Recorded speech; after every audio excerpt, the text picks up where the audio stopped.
Great. So good morning, everybody. Thank you so much for being here. Good morning and good afternoon, depending on where you're calling in from. It is a pleasure to be with you here today for this HLPF side event, SDG16 Plus, an interactive dialogue on reinvigorating action towards an agenda in peril. My name is Maggie Williams. I'm the SDG16 Plus program lead at the Pathfinders for Peaceful, Just, and Inclusive Society.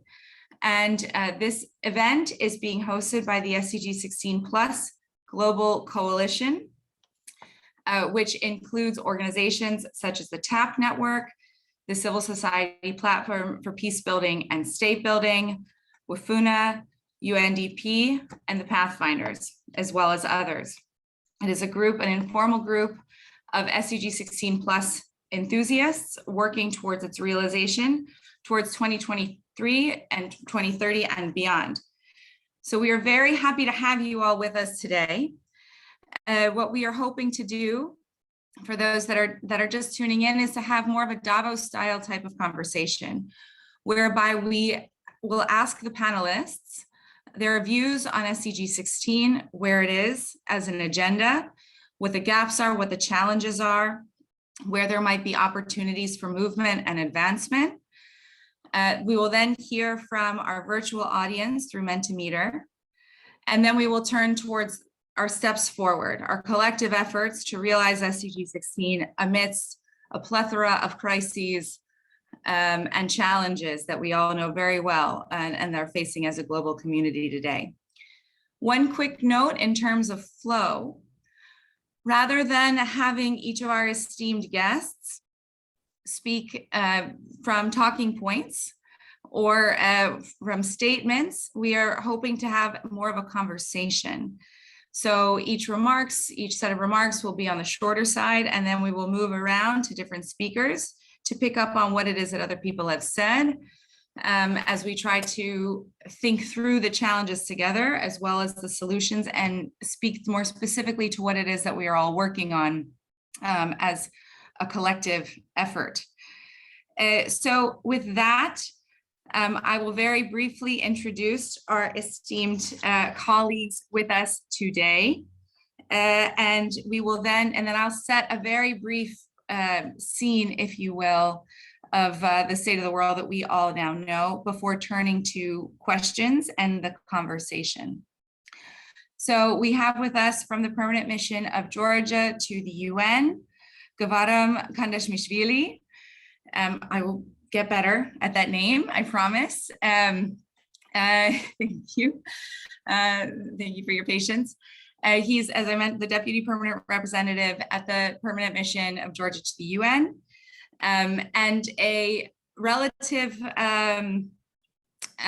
newcomer to the SDG16 space, but an enthusiast all the same, and brings with him a very long legacy of Georgia's steadfast commitment to SDG16 at global and national levels. In addition to Gavaram, we have Aparna Bosniat with UNDP's Oslo Governance Center. She is a senior research and policy advisor there. Aparna has a very long history of work in rule of law, governance, and SDG16, and we're delighted to have her with us.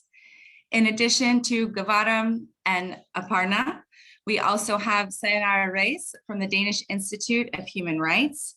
She has been working on human rights and SDG16 also for many years, and has done quite a bit of work on human rights indicators and reporting as they relate to SDG16. And then we are very pleased to have with us Ms. Valnora Edwin, who is the National Coordinator for the African Women Leaders Network in Sierra Leone. She's a civil society activist, but has worked tirelessly with various stakeholders, government stakeholders, and others on issues related to governance, to gender equality, and of course, SDG16 specifically. So those are our esteemed panelists that we have with us this morning and this afternoon. And we're also joined by the steering committee of the SDG16 Plus Coalition, including Peter Van Slijs, John Romano, Alessandro Ortolani, Marta, Charlotte, and others, and Ellery, so who will be kind of helping us on the tech side of things should anything go awry. So that is our lineup, and we will very shortly be getting to the first half of the discussion, which is a global stock taking on SDG16 Plus. But before doing so, I wanted to just very briefly provide a bit of a backdrop, and to try to kind of open with a bit of urgency around SDG16. So as you all know, our global landscape paints a daunting picture. Launched ahead of this year's high-level political forum, the Secretary General's 2022 SDGs report details the severity, intensity, and magnitude of the challenges before us, a culmination of multiple crises that continue to feed off of one another, from COVID-19 to climate change to conflict and intersecting forms of violence, with massive humanitarian implications for migration, food and energy, security, education, and all of the SDGs. The world is facing its highest number of violent conflicts. The war in Ukraine has created one of the largest crises of modern time, with painful implications for disrupted supply chains and distressed financial markets. Other political and humanitarian crises continue to be overshadowed by Ukraine, often overshadowed, from Afghanistan to Myanmar, Yemen, Ethiopia, coups in different regions of Africa, and with an overarching backsliding on democracy globally and an ever-shrinking civic space. So this picture is certainly daunting, but it is far from any reason for us to give up hope. Rather, it is why we need to double down on our commitments to the 2030 agenda and to those fundamental components that will allow us to both build back better and build back fairer. This is SDG16 Plus. SDG16 presents critical interlinkages with SDG 5 on gender equality, SDG 14 on life below water, 15 on life and land, and 17 on partnerships for the goals, all of which are under specific review this year. As highlighted by the 2022 Rome Civil Society Declaration, there is a clear and urgent need to bring attention to and support the advancement of more peaceful, just, and inclusive societies to bolster the entire 2030 agenda. Rarely has this need been more apparent.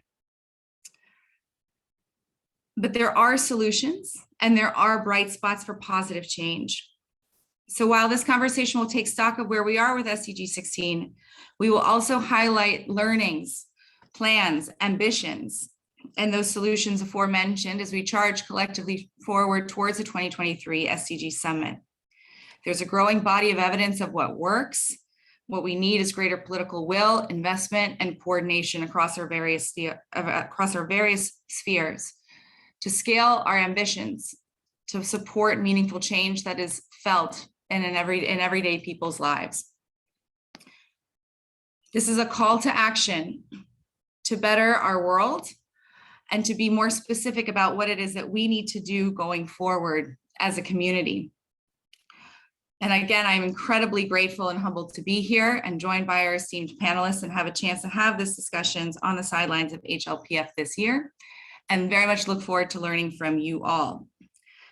So with that introduction, I'd like to now turn to our panelists and again, remind them what this section, this first half of the discussion is about, which is what is the state of progress towards SDG 16?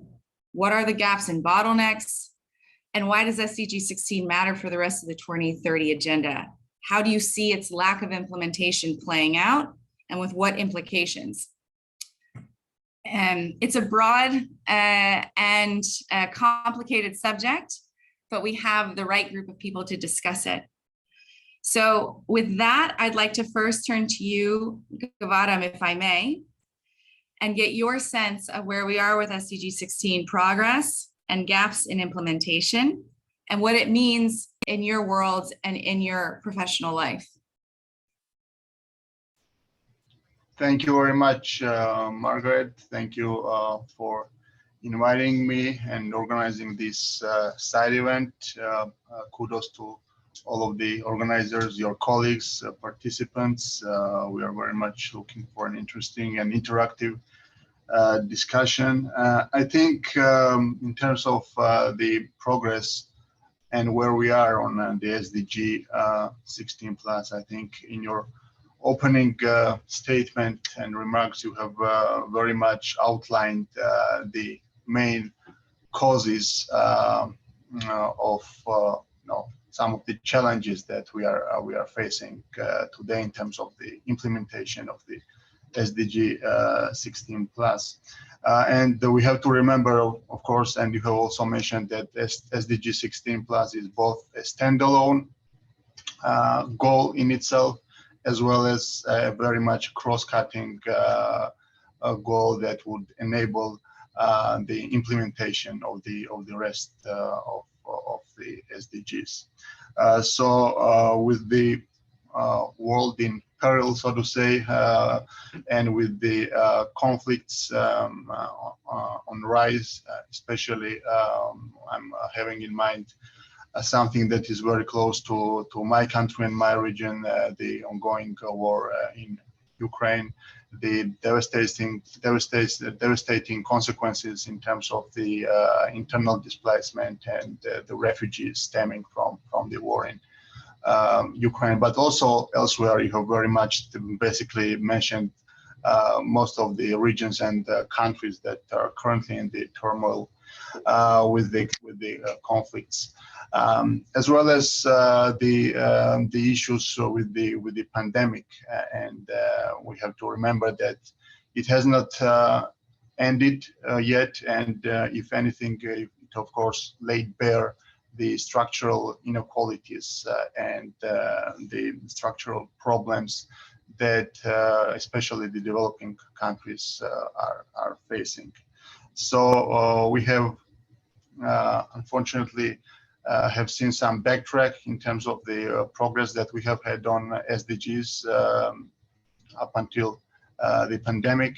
Now we have another main problem with the ongoing war in Ukraine, which is, of course, other than the IDP, migration, humanitarian crisis, it has also affected the food crisis worldwide, energy crisis, and basically this means that some of the resources that were meant to be addressed towards the SDGs, not only SDG 16 plus, but towards the SDGs, in order to further, galvanize the progress or the momentum towards 2030. Now we have to direct these resources, or rather the countries, the international community, has to kind of direct these resources on some of the immediate necessities that the world is facing right now in terms of the new sets of problems and challenges emerging from the issues and problems and conflicts that you have mentioned and that are very much interrelated. So I think I'm not trying to paint a very gloomy picture, but this is something that we have to think about and have in mind and put it in the context while talking about the SDGs and their implementation. But we'll speak about the next steps going ahead in our discussion.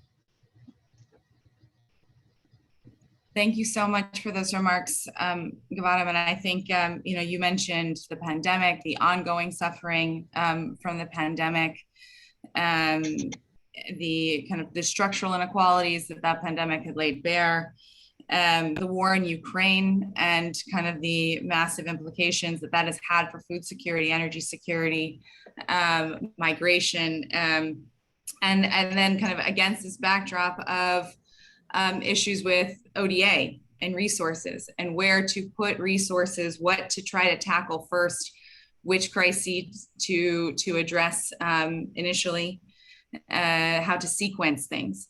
And I think you have offered some very helpful kind of scene setting remarks here.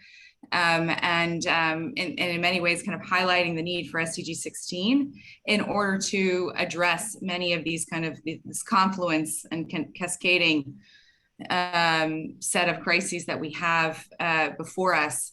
I wanted to now ask you, Aparna, if you could maybe pick up on some of the things that Gavaram has mentioned here, particularly around COVID and COVID as related to your work vis-a-vis SDG16 and data and what you're finding in terms of where things are in terms of evidence generation, what is needed and what it has meant for the agenda. And if you'd also like to talk about the resources issue, of course, feel free. Thanks very much, Maggie, and thanks to you and all the organizers for inviting me to be part of this panel with such a great co-panelists as well. And, you know, I just wanted to start by, you know, building on both what you said and what Gavaram has also just said in terms of the situation where we are in, right? So even though, you know, even though SDG16 isn't under review this year, it is really important to keep the focus on SDG16 because it's underlying a lot of progress across the whole 2030 agenda. And as you were saying, you know, we're in a situation now where we're facing multiple crises, which are compounding each other and causing us to regress on several development goals. So when we talk about, you know, where we are now with SDG16, I think, and picking up specifically on what was being said about structural inequalities that have been exposed by the pandemic, I wanted to refer a little bit to a publication we put out earlier this year with our partners, Southern Voice, which is a network of think tanks from the Global South. And there we were looking specifically at how COVID-19 has impacted progress on SDG16. And we were trying to look across different regions. And there were three things that came out quite strongly across all regions. But underlying all of that is that, you know, as was said, the COVID-19 pandemic laid bare deep socioeconomic inequalities, but also that these often have political consequences, right? And that's what we are seeing across the board, and many of the impact of the COVID-19 pandemic we're seeing right now in terms of the political consequences of it. It wasn't just a health pandemic, it wasn't just economic consequences, but there are significant political consequences. And, you know, the other finding from that report was really that we need to bring into focus the question around power, its distribution, its use and oversight at every level, right? So we're talking from the household and interpersonal level. So when we're talking about gender equality, we're talking about the situation in terms of gender-based violence and how that was impacted by COVID, to the global level in terms of peace and conflict, but also in terms of at the national level and how the COVID-19 crisis has been impacting in terms of governance situations in many countries, right? And I think you, Maggie, already referred to it, but what we're seeing is a backsliding in governance and human rights and gender equality principles across many different regions. And this is not because of COVID-19, but it certainly has been accelerated by the COVID-19 pandemic. And we're seeing this restriction on civic space and the space for opposition and dissent shrinking in many different contexts. So this is one of the key messages that came out of this report. I think the other one I wanted to mention, and I know you probably we can move on after that, is really around trust and people's trust in institutions. We see that declining in many different contexts.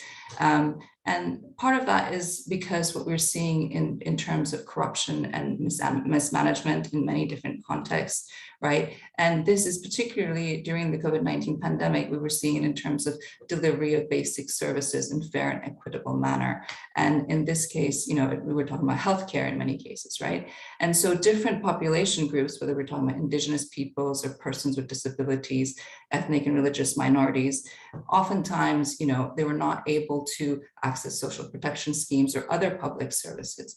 And then you have to, this goes back to the question of structural inequalities, right? Why is this happening systematically and across the board? And it's really about the space people have to participate in decision making and policies that impact their lives, right? And are they able to participate in these decision making processes?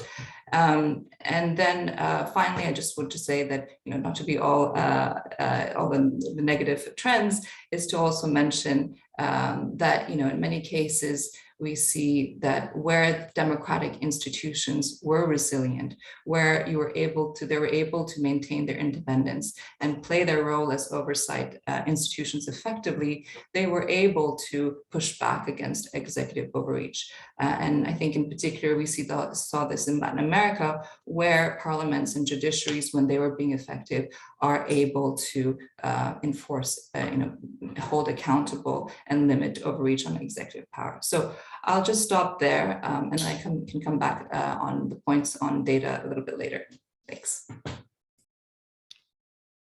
Thank you so much for that, Aparna. It was a really rich intervention.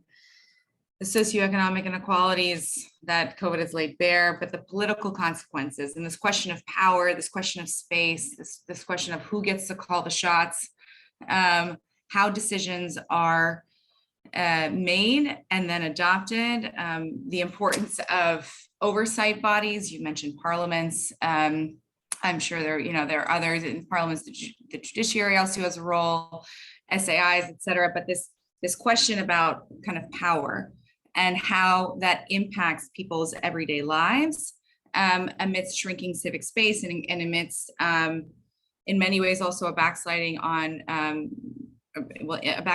human rights and people being able to access those rights. I wanted to see, Sayonara, if this is something that you might want to pick up on, questions of power, questions on independent institutions, how they have worked to try to stem the backsliding on SDG16.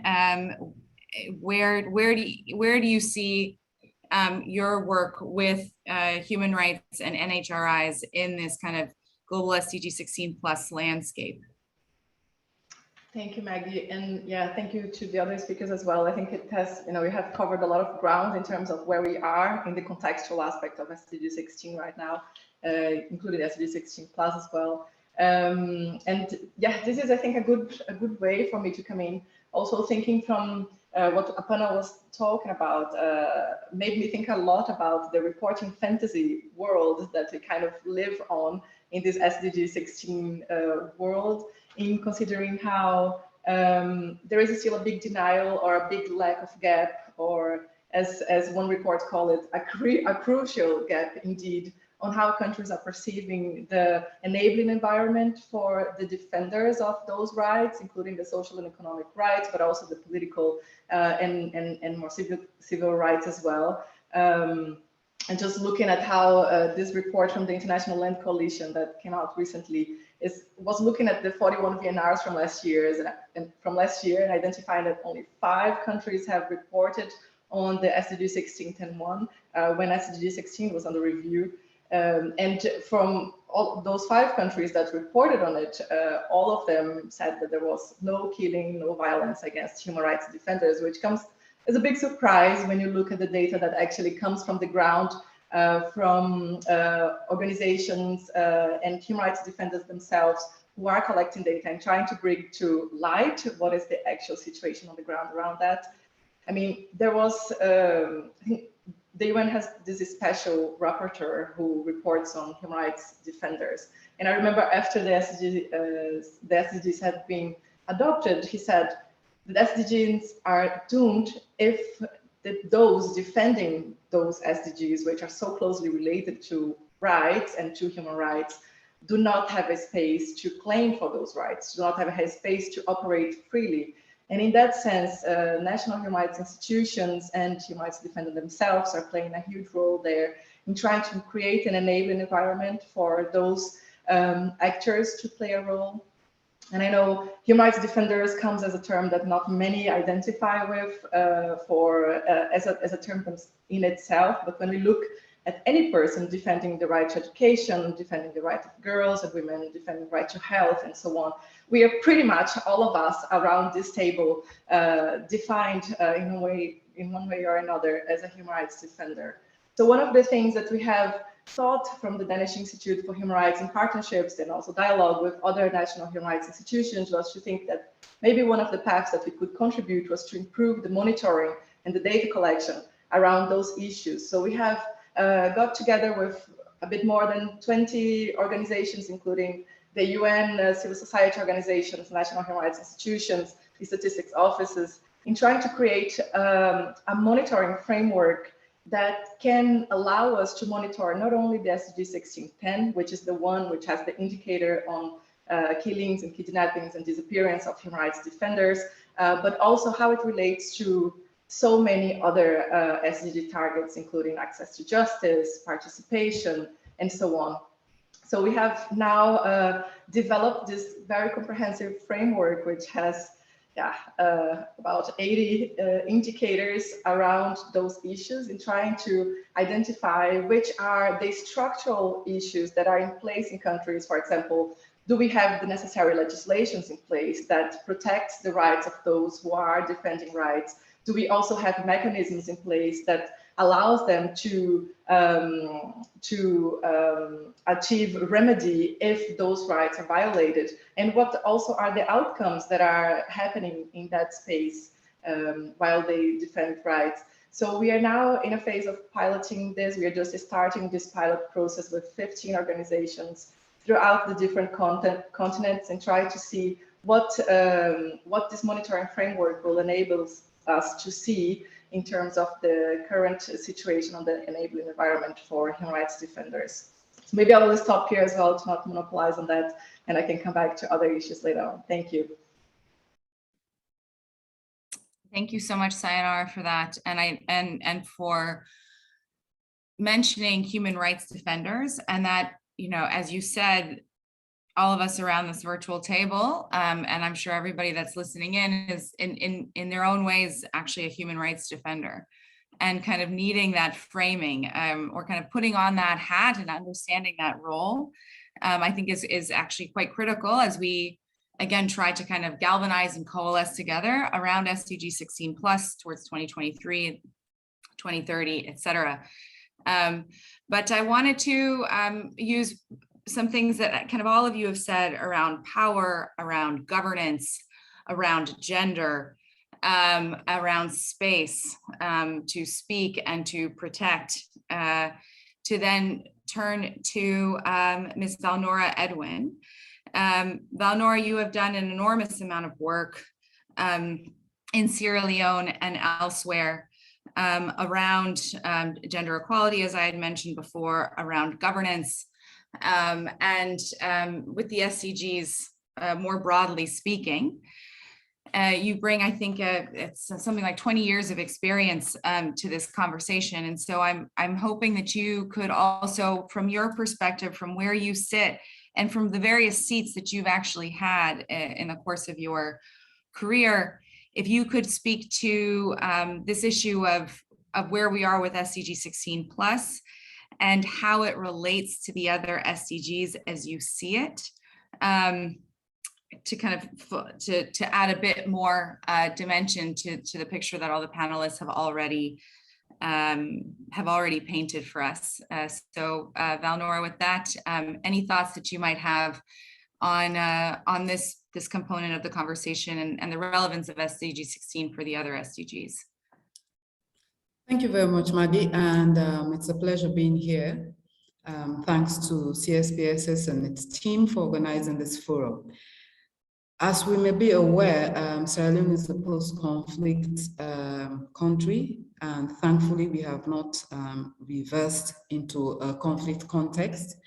So I think SDG 16 sits quite comfortably within a context. We see the relevance, we see the importance, and we are certainly very concerned with the level of reversals we see within the last couple of years especially with COVID, and how certain governments have utilized that to in a guise of controlling and addressing the pandemic to squeeze on civic space.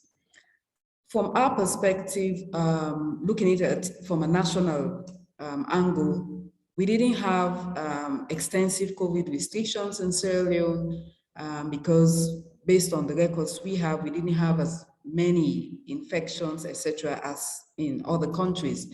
So the restrictions for COVID itself was not that very high, but what we realized was subsequently over the past couple of years is how the civic space itself has been limited. And quite recently, we had a civil society conference leading to elections, general elections, which should be held next year. And we examined the shrinking space within the Sierra Leonean context, looking at Civicus Monitor and the global concerns, again, leading from the pandemic. Definitely, the war in Ukraine also has an effect on a fragile nation as Sierra Leone, because on a normal day, we depend a lot on external support just for the basic things, healthcare, energy supply, education, every single thing we need external support. So with the war in Ukraine, certainly we are very concerned that the development agenda would not be stalled or slowed down as the focus gravitates towards addressing what's going on in Ukraine. And as I said, Sierra Leone is not in the conflict context, but we also think the same level of attention given to Ukraine needs to be given to Syria, to Afghanistan, to Mali, and to Guinea, Burkina Faso, where we see a reversal of the democratic gains that we have made, especially within the West African region, based on the efforts the regional body ECOWAS has done over the years. So we think, though Ukraine is key, Russia and Ukraine are key players in terms of the trade. We see the concern about the food security, about the energy sector, they're key players, but we still think there should be some focus on what is happening in other parts of the world. And I think as a local peace builder myself, though we're looking at the global context, I also think that we should not relent in efforts to see how there could be some negotiations and conversation to ensure that the war in Ukraine comes to an end, the invasion comes to an end, because we see the global effects. All the conversations we have had so far, and that's where we see SDG16 in a comatose, in a sense. All the conversations have been militarization. How do we send weapons? How do we ensure we give sanctions to Russia, etc.? And we see, or we hear from where we sit, we hear very little about what conversations, what opportunities for dialogue, how do we move all the pieces together to ensure that there is a conversation that leads to an end to the conflict in Ukraine. So certainly, I do subscribe to the views already presented by previous panelists about the concern of how SDG16 is in current peril and how it plays out differently in different parts of the world.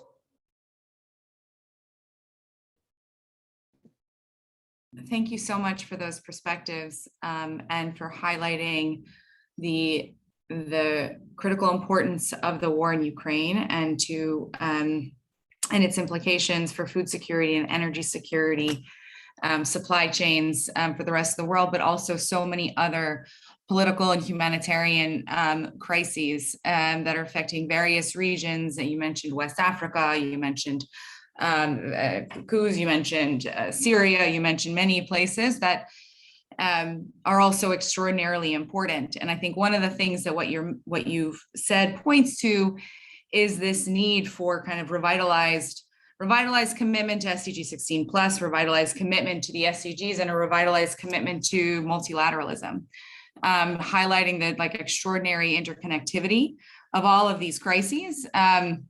And to then come back to something that Aparna said earlier, the kind of preeminence of politics. And and the need for political solutions as well in order to move forward. You all have painted a very real and challenging picture of SDG 16 plus, of the global landscape of where we are, and how SDG 16 also relates to the other SDGs, and particularly speaking about gender. I would like to kind of very briefly, I'm going to read through some of the kind of big taglines, if you will, or kind of themes that have come out of what you've said so far. And I'll ask you all to kind of pick up on where you'd like to pick up. Again, in thinking through where we are with SDG 16 and why does it matter, and how does it actually relate to your daily worlds? Like, what is the impact of this kind of backsliding SDG 16 on your work and on the people that you work with?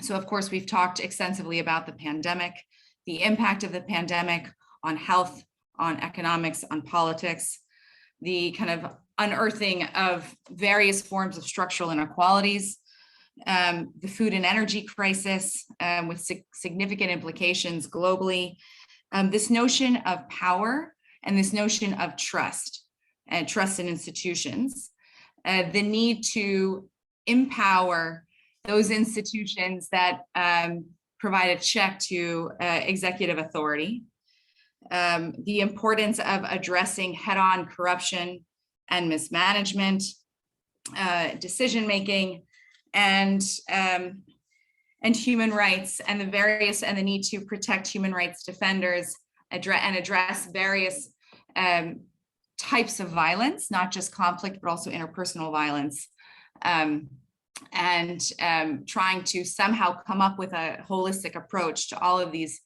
challenges. There's a lot that we've discussed, but I'm wondering if somebody would like to pick up on any of those points that have been raised in terms of what it means specifically vis-a-vis your work. And one of the issues that we haven't actually talked extensively about yet is climate. So the interlinkages between SDG 16 and climate, in addition to the various interlinkages that we've discussed before. So rather than calling on somebody, I wanted to see if somebody wants to pick up on any of these ideas before then turning to Mentimeter, structural inequalities, food and energy crisis, trust, governance, decision-making, corruption, etc. Would anybody like to start?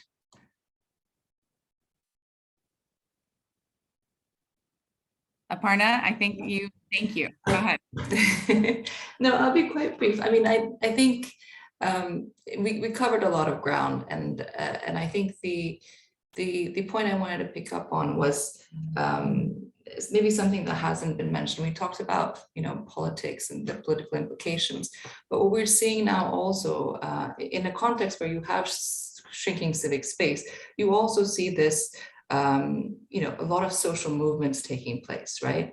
And I don't, I think it's important to mention this, and maybe even in the context of climate, right? There are social movements that are around climate, or youth mobilization, etc., right? Or against corruption, or against different, or calling for accountability.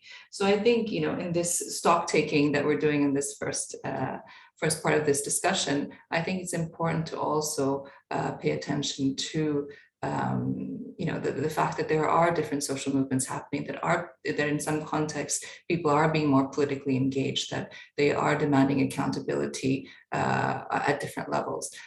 So I think I just wanted to mention that as well. Thanks. Great, thank you. Social movements and accountability, including around climate. Anyone else want to pick up on and maybe provide some kind of final overarching thoughts, if you will, on this global stock taking of SDG 16 and its implications at local, national, regional, and international levels?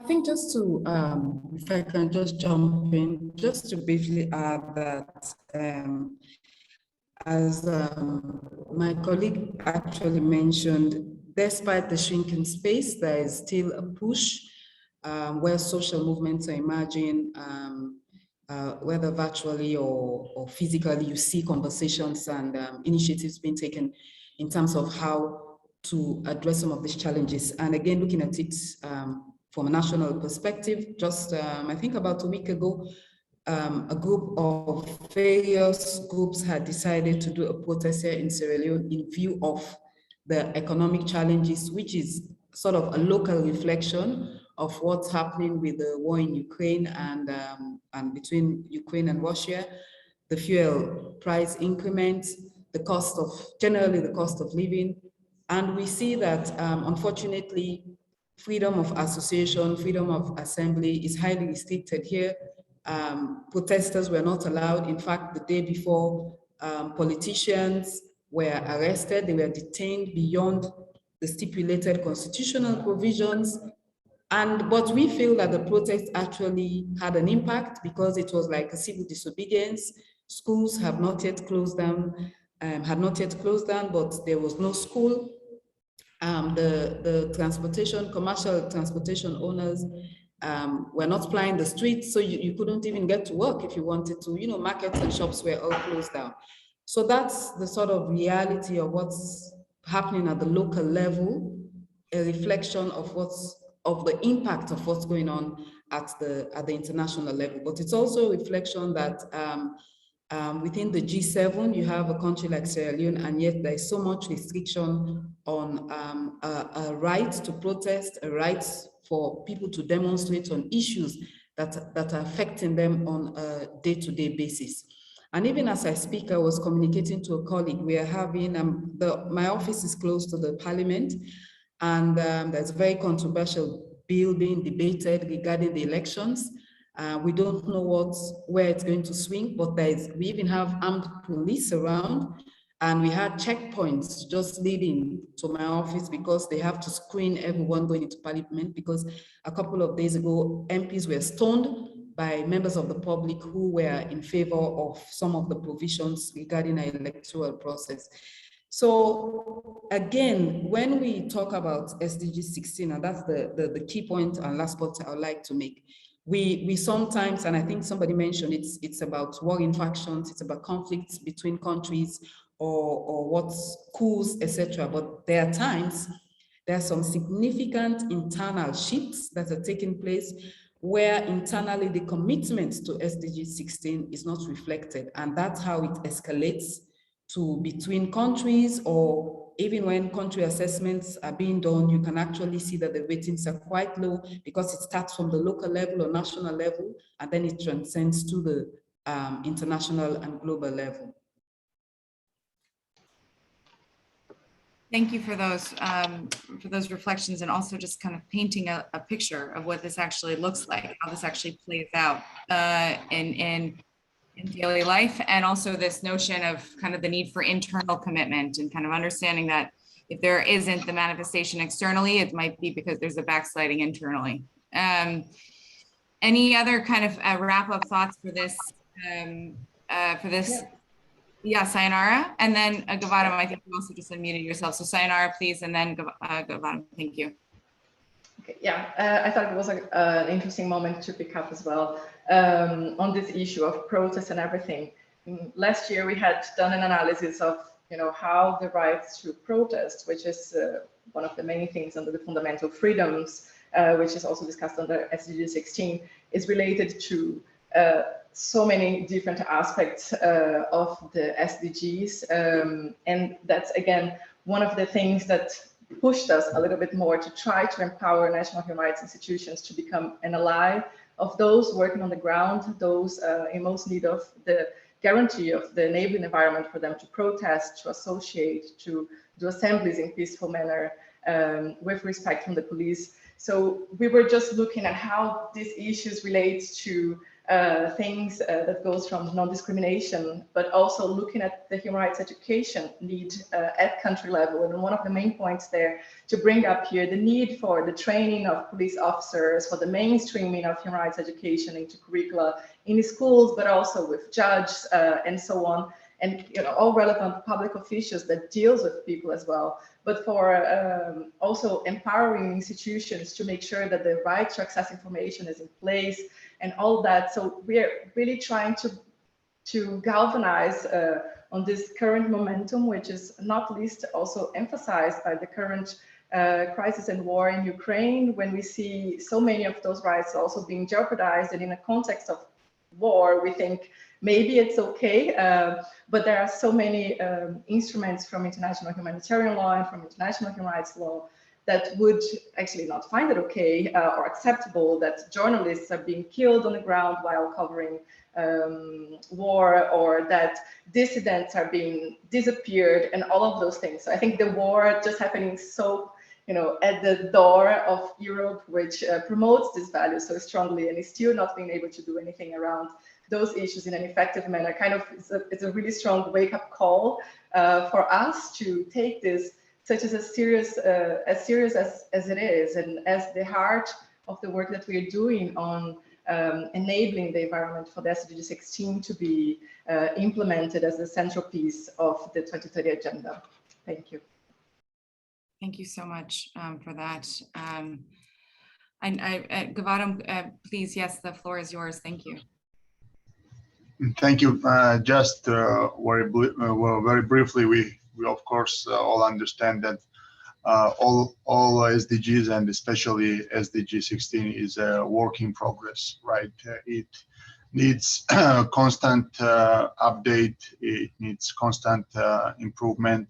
And here, of course, transparency and accountability are key in this process, because we are talking about the rule of law, about justice and access to the justice for all, about strong, transparent, accountable institutions. And despite many challenges that the world is facing, that the countries might be facing internally, of course, this internal commitment also has to be there. Otherwise, we risk, backsliding on a bigger scale, so to say, and the problems that might come from the lack of effective implementation of the SDG 16 really can transpire in terms of the implementation of other priorities, be it the SDGs, be it the overall socioeconomic development and sustainable development of the countries, etc. So, of course, it is a constant process, ongoing progress, and always governments are tested internally in this process.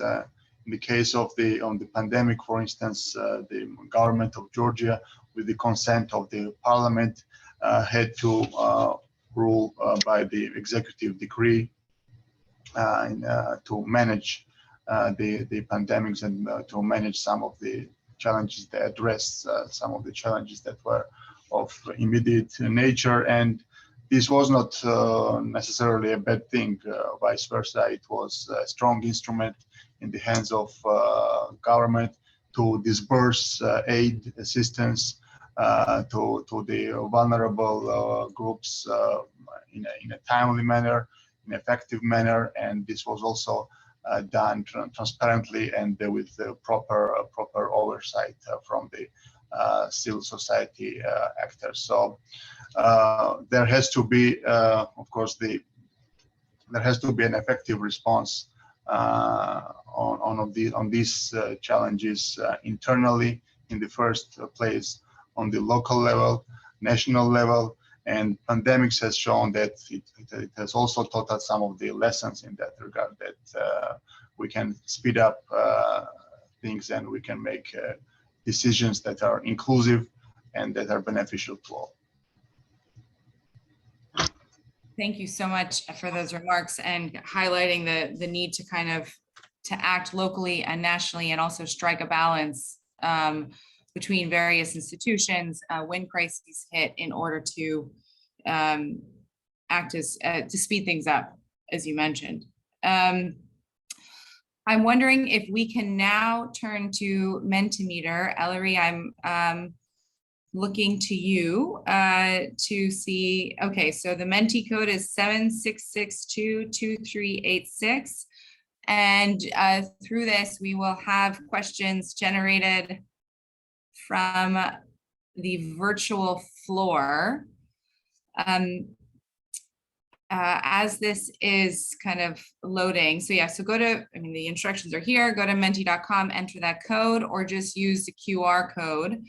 And let's see what kind of questions are mentioned. And as they're coming in, or as comments are coming in, Sayonara, I also wanted to acknowledge one something you had said that I don't think I had acknowledged before, which was around human rights education and the need to kind of mainstream, if you will, that into public education, but also with public officials and with security sector actors as well. I thought that was a really important point.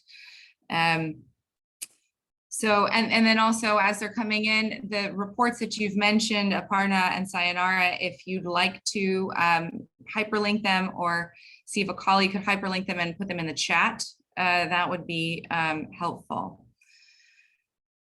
Okay, so the lack of urgency, yes, we've discussed this. And I think this is something that Valnora spoke so eloquently about, what this actually means and kind of the impact of day-to-day life.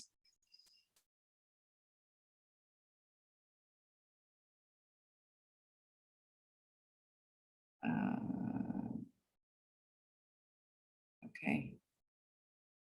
So backsliding, have we started to recover? I think that will be a really actually useful conversation as we switch to the second half of the discussion around what can we do? Like, we've painted this daunting picture, but now the question is, what can we do and how can we go forward? So perhaps one of the questions that I will ask you all shortly is, where have we started to recover? Around SDG16, or what are the bright spots that you have seen in your work? A lack of trust in institutions, high level inequality. This is something that everybody has spoken about already as well. But I think it's really important to see what are the actions now being taken by governments, by civil society, by other stakeholders to try to build trust back. I know you all work on various kind of national dialogue processes, social cohesion, opening up of institutions, increasing civil society's inclusion in institutions and in decision-making. All of these things, as you all know better than I do, can kind of help to build back trust in institutions. So I'm gonna stop talking for a second. Of the various points that have been put up on the screen here around credibility, violent extremism, a rise in violence and extremism, authoritarianism, is there a lack of transparency and visibility? Are there any points here coming in from the audience that our esteemed panelists would like to pick up on? Either in terms of, again, kind of highlighting the global state of SDG16 plus, or in terms of what you're working on to address some of these issues. I think not to start with you again, Gavaram, but there's a lot in here on governments, and I'm wondering if you could speak to some of the work that Georgia has done at national level and also through kind of various partnerships to try to strengthen institutions, to try to rebuild trust, address inequalities. There are quite a number of topics here to choose from. So as we kind of attempt to build back fair and to move forward, is any of this resonating with the work of your government at various levels? Yes, it certainly does. Absolutely. As I have mentioned in my previous intervention, it is a work in progress. It's a never-ending journey, so to say. So centrality of institutions and the transparency of institutions and the efficiency of the provision of the public services. This needs constant feeding, constant updating, and constant incorporation of the public opinion in terms of how the government does in terms of the provision of the basic services that are so important to the citizens, and that have to be provided in an equal manner, and it has to be really accessible by all. So one of the major milestones that Georgia has had in this regard, you might know that this is a public service hall, which means that the government is able to provide more than 450 services under one roof, single window principle. And this really has proven to be very, very good and very efficient when, what I was mentioning earlier, when we had to make quick decisions and we had to provide different kind of services to the population during COVID. Of course, in these situations, the databases, different data that are at hand,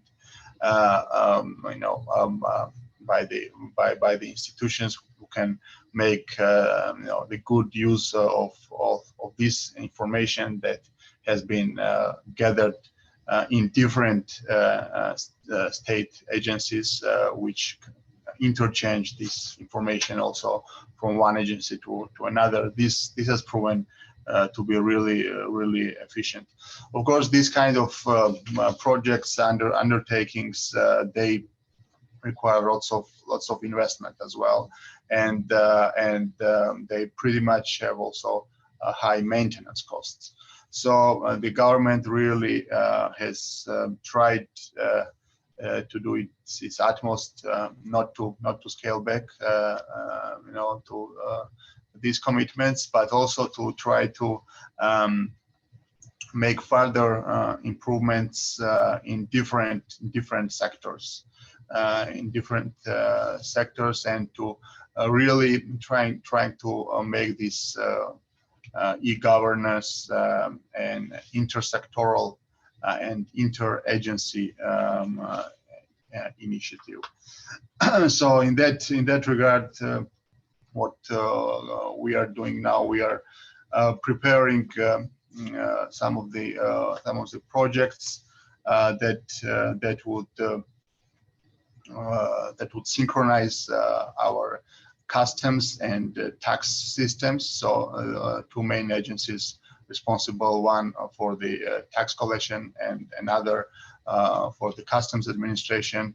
They're synchronizing their services, and this is something very important in terms of the trade facilitation as well.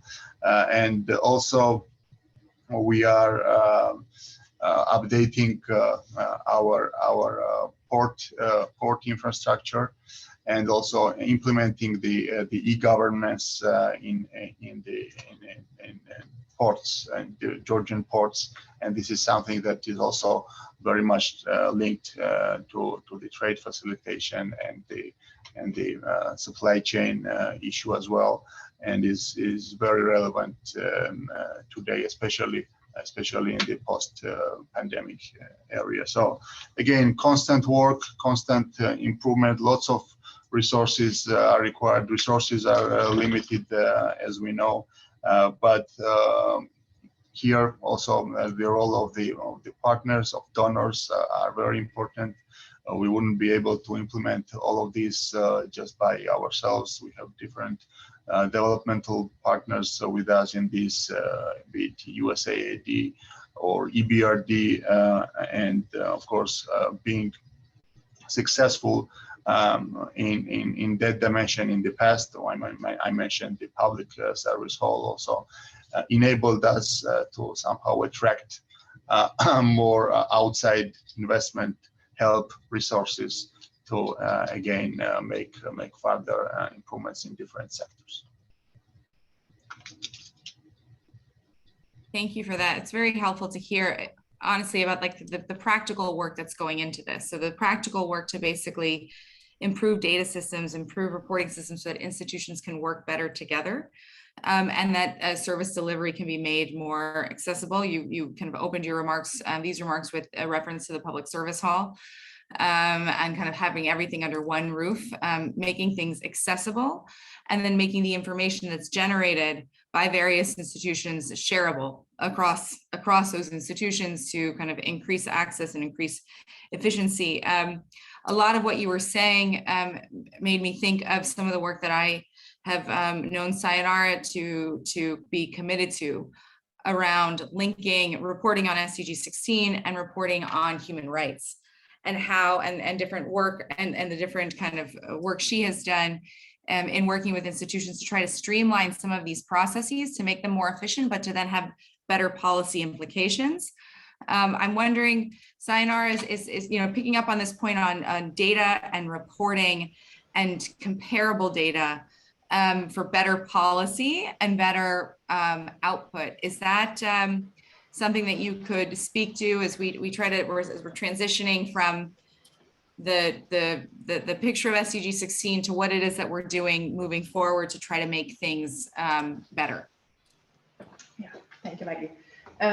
Sure. I mean, just early this morning, I was taking a look at the big Excel sheet where we had made the original calculations on 92% of the SDGs are related to human rights, and just revisiting, which are the targets that are not connected to human rights, and where did we come up with these numbers, which instruments have we been linking to it, and then it just becomes this big hit that if you link all the targets, the 169 targets, to, I'm going to talk now only of the core human rights instruments. I'm talking about 10 human rights instruments, which are law. It's international law. So I'm not talking about aspiration. I'm not talking about just open commitments, but actual international human rights law, which most times are also implemented at a constitutional level in countries. So only 22 targets are not linked to those, and by linking we are meaning the language that was put into the SDGs comes directly from those international human rights law. So it's just it's humongous. It would be absurd to not think about reporting on the SDGs based on the reports that countries are already doing for the human rights instruments, which all of them are. So it's an amount of information there. If you link that to other international instruments, including environmental instruments or the regional instruments, then you can get up to 2 targets are not linking to them, are not drawing from this language. So the connections are just huge. So one of the things that we are doing now is to really promote data partnerships. That because we are looking at this whole issue of accountability, as we heard here, accountability being one key issue to inspire trust in institutions, but also to inspire change in actions and behaviors and in how we do programming more effectively at country level. So we are inspiring, try to foster these partnerships between national human rights institutions and human rights actors at country level who are producing data for these human rights processes, which, as I just mentioned, makes a lot of sense since the SDGs are completely linked to them, and national statistics offices and civil society at country level, government institutions that are relevant for any specific work on, for example, education or health or so on. So through some of this work, we are seeing a lot of opportunities there to address one of the issues that came up in the Mentimeter as well, where someone was saying there is not enough focus on vulnerable groups, on the leaving no one behind concept and all of that, because from all the human rights experience, all the human rights principles of accountability, of participation, of non-discrimination, all of this is what the leave no one behind concept is built on, right?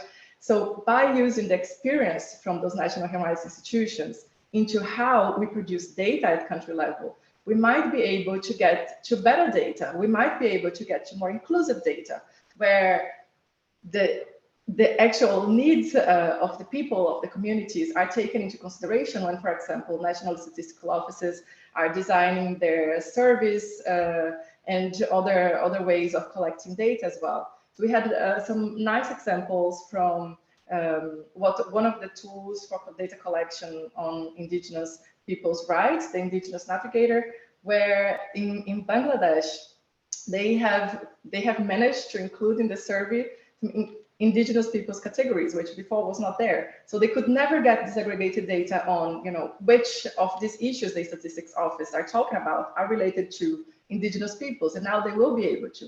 And that's for, again, proving the value of working with monitoring that is based on those human rights instruments and standards that specifically demands that countries look at the specific needs of vulnerable groups. So that's just to mention one of the examples that of the work that we're doing, trying to promote those partnerships, those data partnerships, to leverage the information value and knowledge and the standards from the human rights processes to provide for better monitoring for the SDGs.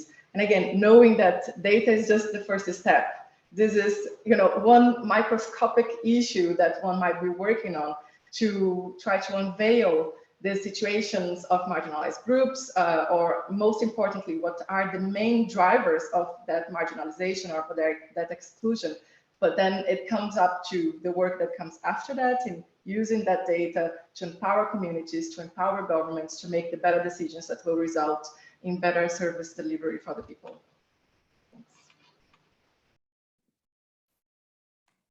Thank you so much for those remarks. Very, very helpful. Again, kind of honing in on the importance of data, but the data is just a step.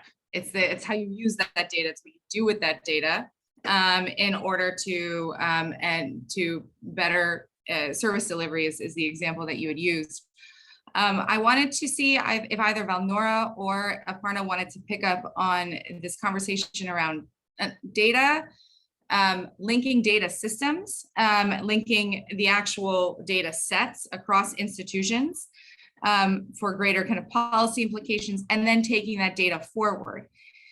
Is what you're working on now, does that resonate? Does any of that resonate with what you're working on now? And as we, again, try to kind of move forward from the current state of affairs, Aparna or Valnora, please feel free to speak to this issue of data and then mobilization around data.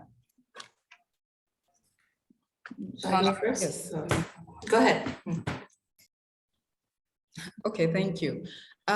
Yes, I found her contribution interesting when she mentioned about data, and I think it's probably looking at it from the positive side. So again, it's not all doom and gloom, but I think just to share our own context, one good thing though in Sierra Leone, we have linked a national development plan to the SDGs.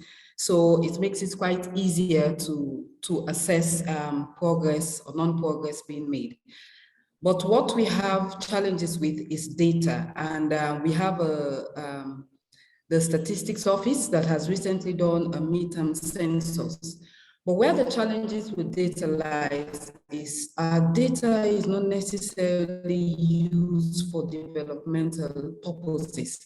And I say that because I've worked with the Ministry of Planning and Economic Development to do the fragility assessment.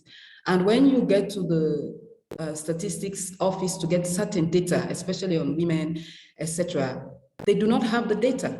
And you have to rely on other, whether NGOs or other institutions. Someone argued that, well, those NGOs will certainly need a country endorsement to be utilizing this data. But I think the first point of call should be the national office that generates this data. So the question we have been asking, what has informed our developmental agenda when certain data that you need, you cannot find it in the national data system, in the data system, even of the ministries, but you can find it in the NGOs, because we know NGOs, they generate their own data sort of as a means of attracting funds or to inform specifically what they're working on.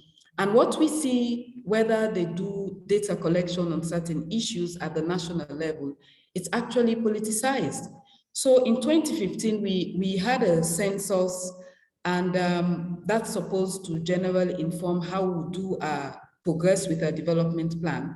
And the only product we saw of that was to inflate numbers in sparsely populated areas, just to increase the number of parliamentary seats for the ruling government. And then we are having this midterm census, and we see something very similar happening, where deprived and poor regions are said to be more densely populated than the capital city. And I think we all know that all over the world, the capital city is the most densely populated area than other areas.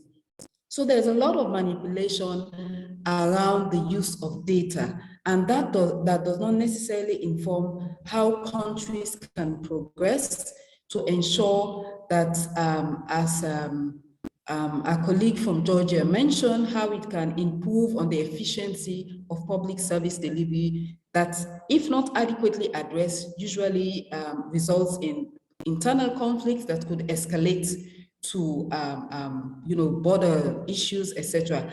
And for a fragile country like Sierra Leone, we see that as a very worrying trend. And as I've mentioned, we keep on asking what has informed developmental patterns, because you realize that the data sometimes is not as efficient as it should be. And we would see, yes, UNDP would have its data, UNICEF would have data, and you go to ILO and you have all these international agencies. But at the local level, at the ministerial, intersectoral level, you will not go there and find the data that is needed. And we believe that greatly affects the developmental conversation.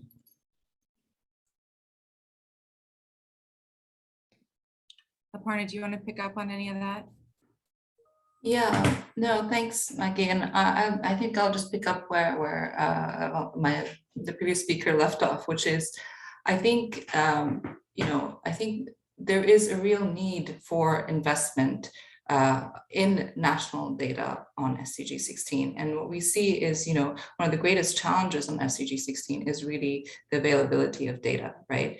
On many of the indicators, even when the indicators were being identified, some of the challenges to include them on the agenda itself was the fact that there was no methodology, there was no data availability on many of them. I think we are at a stage now where we have, globally agreed methodology on all the SDG16 indicators. And the challenge now is really to encourage countries to begin to collect that data and to report on it. And, I think this week when the global SDG report was released, I think it was mentioned that from 115 indicators that had data on the overall SDG framework, we now have, I think, close to 217 indicators that have data. So there's been an increase in availability data overall, but there's still a long way to go on SDG16. So in that sense, we've been working, and I fully agree with what was said previously, that where we need to invest in credible data, independent data at the national level that is produced on these indicators, then the government can then use to make decisions and evidence-based policies, right? That's the ultimate goal, I think, as Sayonara was also saying. It's not data for data's sake, or the reporting for reporting's sake at the global level, and that's nice for us to see. But ultimately, it's how is this data used to make national policies that will impact in people's everyday lives. So when we begin to look at, I can just speak from the indicators that UNDP is custodian for. This year was the first time we did a call for data for all countries to report on 1671B and C, and that's on representation in the public service and the judiciary, right? And that's where we want to see, data that's disaggregated by age, by different population groups, by sex, by disability, and we're asking all countries to report on this. This year is the first year that the SDG database has data on this indicator, right, on representation in the public service and the judiciary. We had about 50 countries reporting. We're hoping next year there'll be more countries reporting. And this year we've also sent out a call for data on all our indicators. That includes access to justice, which we are co-custodian with UNODC and OECD, It includes on satisfaction with public services, 16.6.2. It includes on political efficacy on 16.7.2, right? So all of these are, we've asking countries to report on these for the first time. And so next year's report will have reference to these indicators. The other point I wanted to say is that, you know, calling for the data is just one part of it, right? The other part of what we're trying to do a lot with is also capacity development. We do a lot of regional trainings with national statistics officers, but also with other partners so that they are able to understand what the SDG16 indicators are and to support in reporting on the indicators. And finally, I just also wanted to mention the SDG16 survey initiative, which we're working with UNODC and the Office of the High Commissioner for Human Rights. And that's been a 2-year process where we've tried to rigorously test in 8 countries the survey instrument that is now can be used by national statistics offices to collect data on all SDG16 or most SDG16 survey-based indicators, right? So we're talking about governance, we're talking about justice, we're talking about human rights. And I think the interesting thing there is if you are testing out, if you implement the whole SDG16 survey instrument, then you're actually able to compare between the different indicators. So how does corruption impact satisfaction with public services? Or how does, how is levels of discrimination impacting access to justice? So that I think will also be interesting to look at least in the years to come as these tools are rolled out. Thanks. That's really helpful. And again, I know this is a conversation, so it's tough, but maybe afterwards, if everybody can share the links to the reports and the different kind of projects they're working on, that would be great. And we can then share with all on the call. I want to come back to something that Valnora was mentioning. This is basically around the politicization of data. And in the chat, there are different comments that are coming up on here. There was an SDG16 Global Coalition workshop earlier this year, and several recommendations were basically put forward. One of them was to engage local communities and marginalized groups in SDG16 plus reporting and post-reporting processes. The other was to promote integrated approaches to SDGs implementation and SDG16 in national action plans, strategies, and budgets. Kind of driving off of something that Gavada mentioned earlier. There are clear challenges around data, both in terms of data collection, but then also in terms of this politicization piece and making sure that communities are adequately represented and kind of justly heard.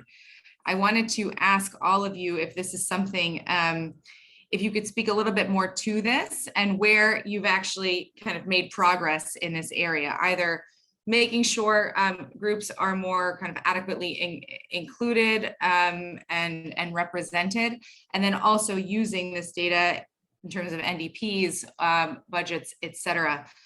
So basically 2 pieces to this data argument: collecting data, doing it justly, and then also linking it to policy.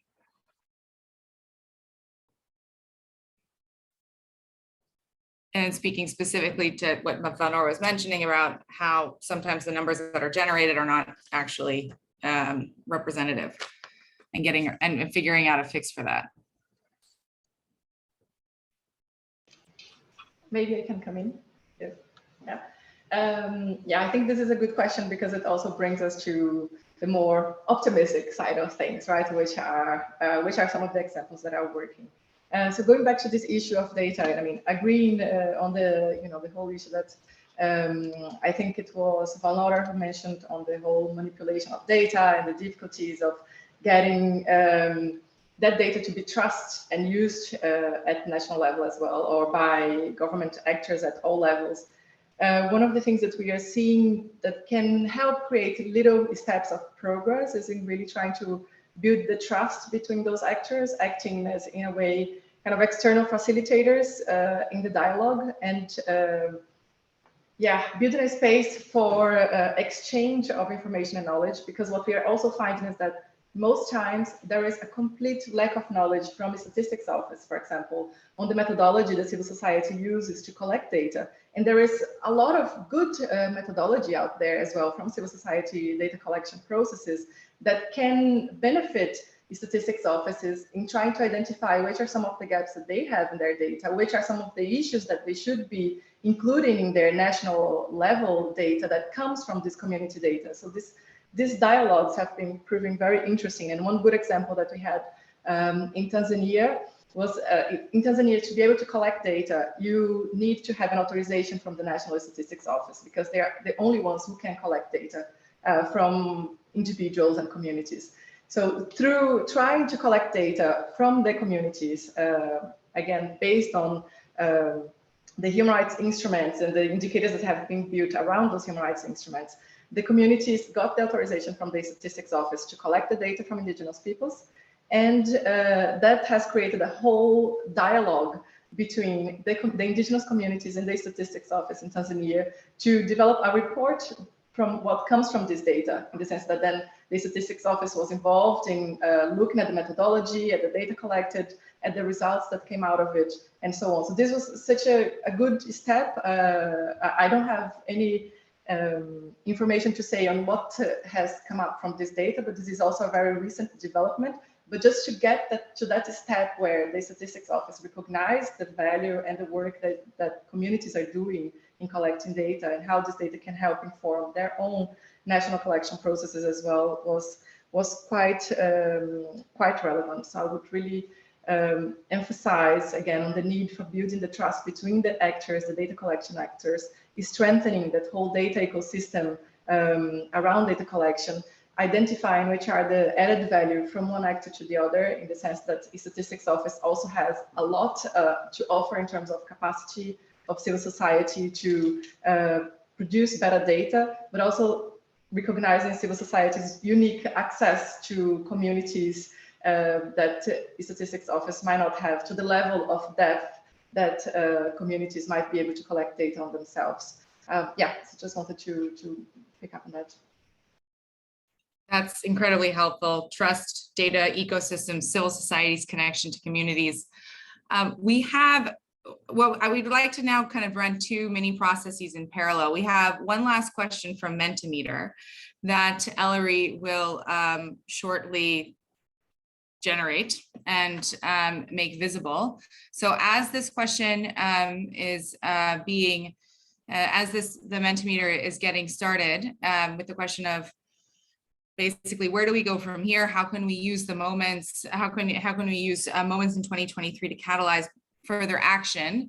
As responses are being generated, I'd like to turn to the other speakers. Anybody else that would like to comment on this question around data and policy and making sure that the data that is generated is actually representative of population groups and their needs, and also data partnerships around what Sayonara mentioned with civil society. So as people are responding to this question, feel free to speak to this, panelists feel free to speak to this question around data generation.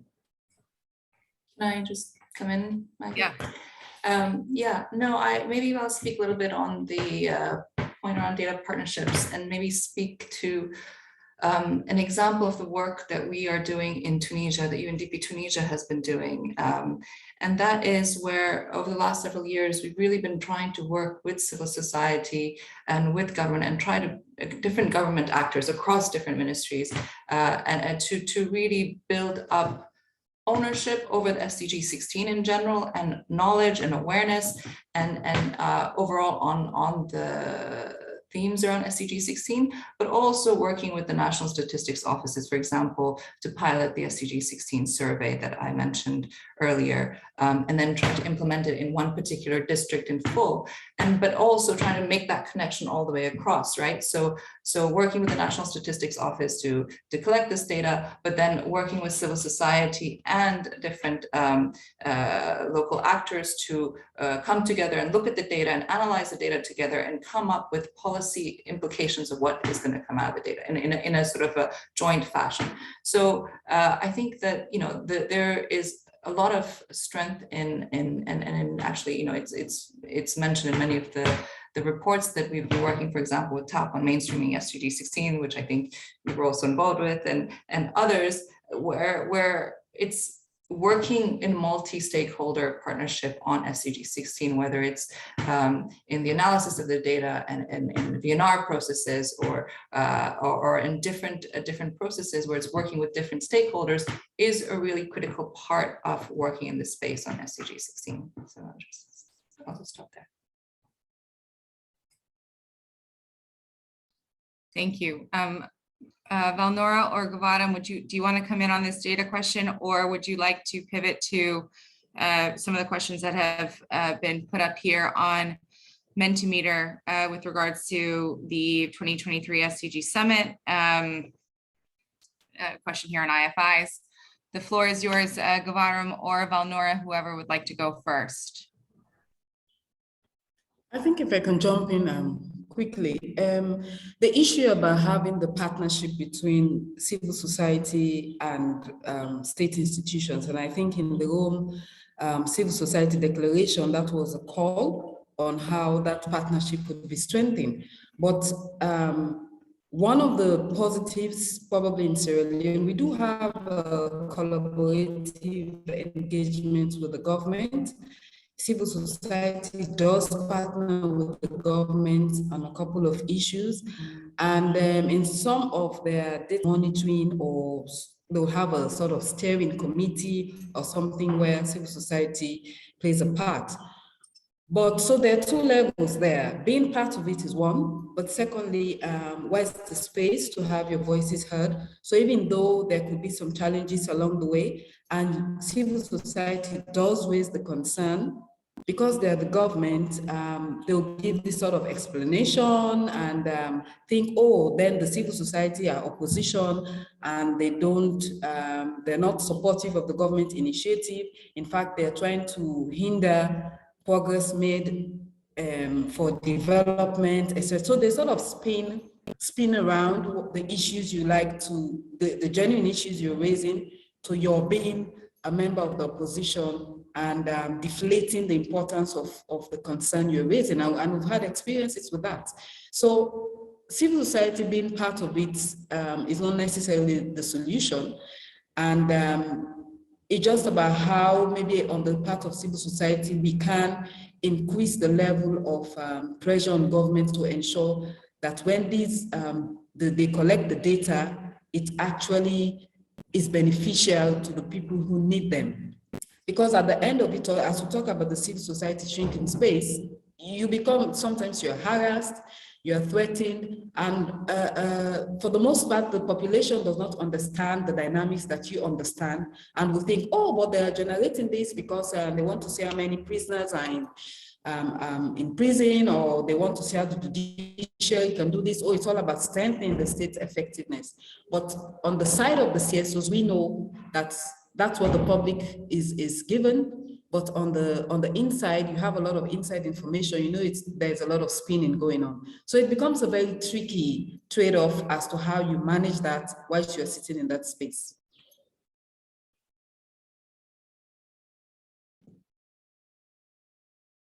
Thank you. Yeah, it's a really interesting point that you mentioned, this kind of tricky trade-off, as you mentioned. Gavaram, was there something that you wanted to come in on here as well?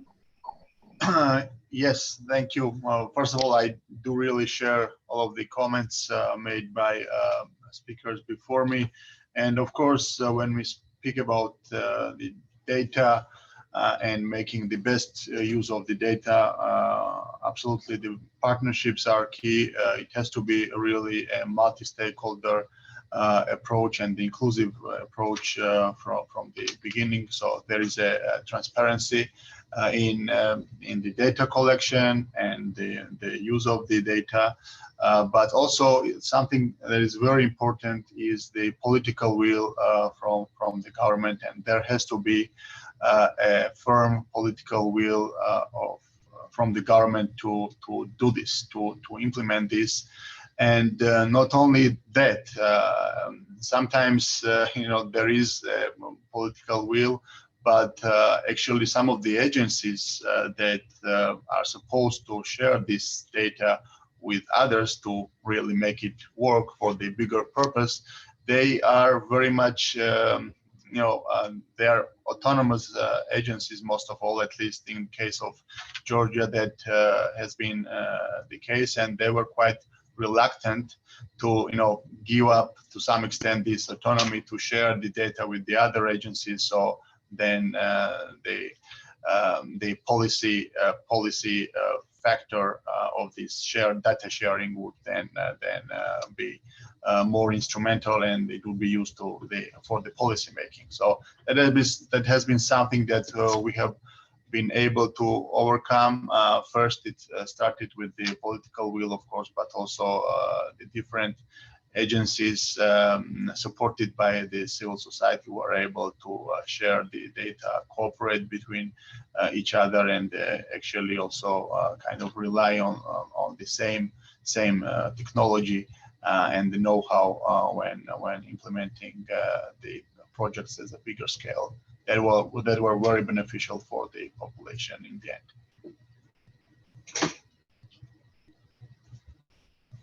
That's thank you so much for that. I think it comes back to this notion of like the preeminence of politics often in all of these discussions. So we are basically out of time, but I would like to offer to our speakers one last, the opportunity to provide one last final remark as we move towards 2023. And, what would be your ask? What would be your ask of the international community? What would be your ask of yourself in your professional space to help advance this agenda for the SDG Summit? And this can be related to work at local level, regional, multilateral, with regard to including as regards to the OCA. But what would be your ask? What is it that you would like to commit to do in order to try to kind of answer this urgent call for action that we also desperately feel and see? Valnori, do you want to go first on this? Because I don't think you've gone first yet. Not to put you on the spot. That's okay, thank you. I think on my part is about what Giovanni said about the political will, and it's how civil society actors like ourselves can ensure that we strengthen the trust level between the state and the non-state actors. As I said, one of the positives in Sierra Leone is we more or less have a very good relationship with the government. We are included for the better part in most of their processes, definitely not in all.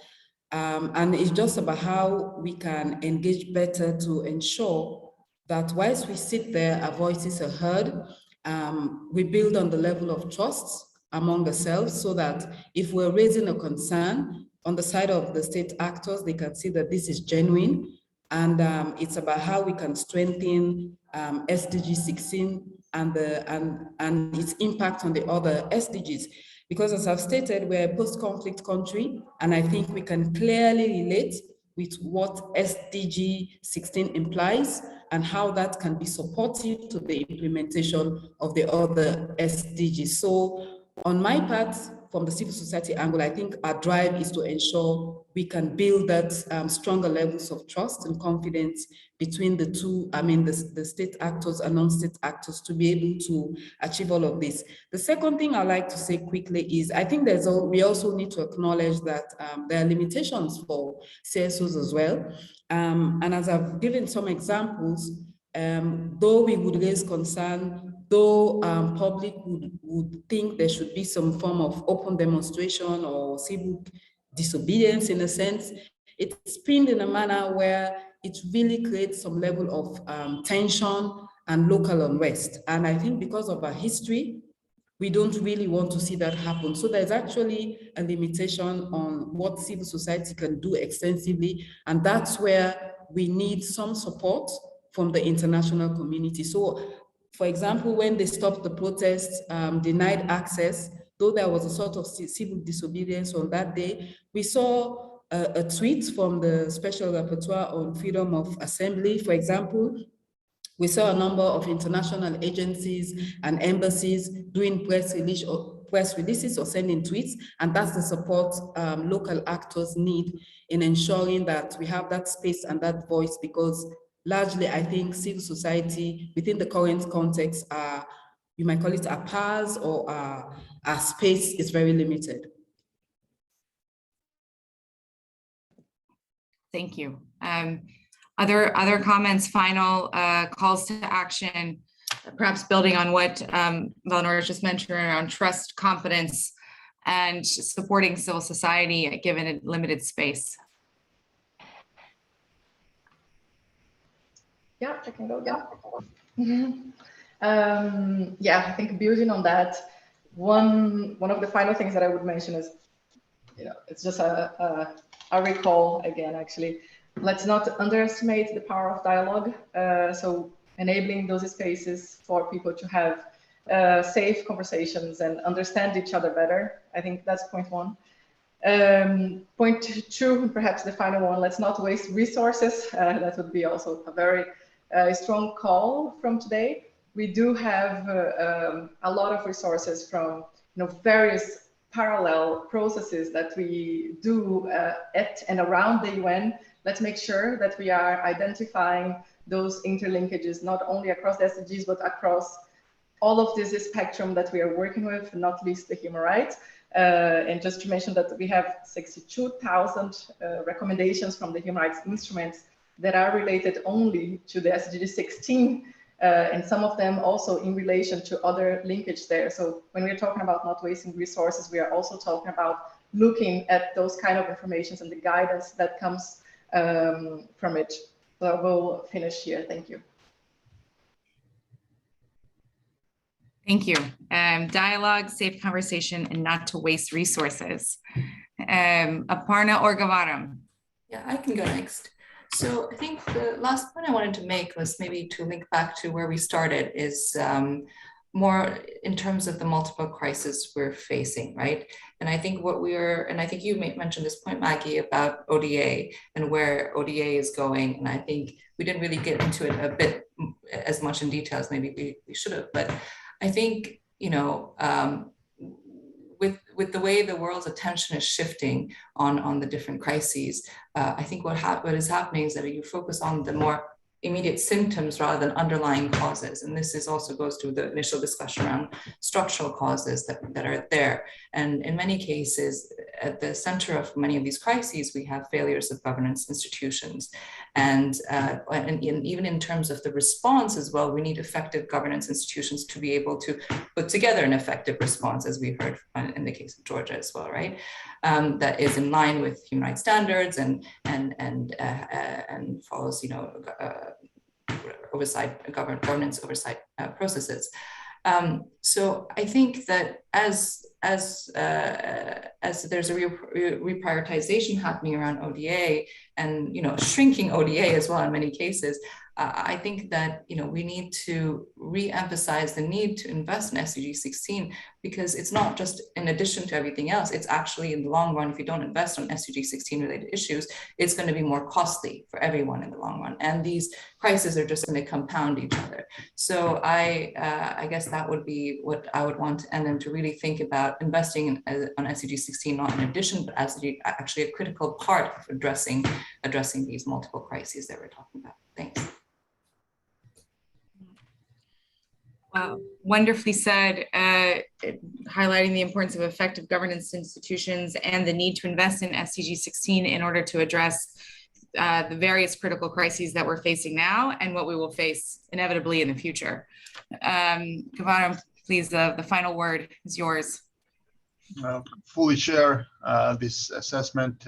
Thank you. And finally, just wanted to say that it would be a good opportunity actually to use the upcoming SDG Summit in 2023 to paint a really fair picture of where things stand, where we are with the implementation of the SDGs, and also kind of lay forward what it will take in terms of the resources, in terms of the political will, in terms of the mobilization of the international community to really try and fulfill these SDGs as we have expected and as we have hoped for from the very beginning. It will be also very good if the Summit of the Future takes place next year, perhaps close to the SDG Summit, because we see the Summit of the Future and the OCA report as something complementary to the implementation of the SDGs, and will be something I think very useful and will help us to somehow galvanize the resources and kind of provide a so-called booster shot for the SDG implementation. So this is my final word. Thank you so much for those final remarks. And basically, you know, again, echoing this need for a call to action on what it will take in terms of resources, in terms of political will, in terms of mobilizing the international community, and in terms of, you know, effectively utilizing these moments coming up, the SDG Summit, the Summit of the Future, to provide a booster shot for the SDGs. So I just wanted to thank you all for participating in today's discussion. I would like to thank the people, to all audience members, and for their questions that they've sent through the chat and through Mentimeter.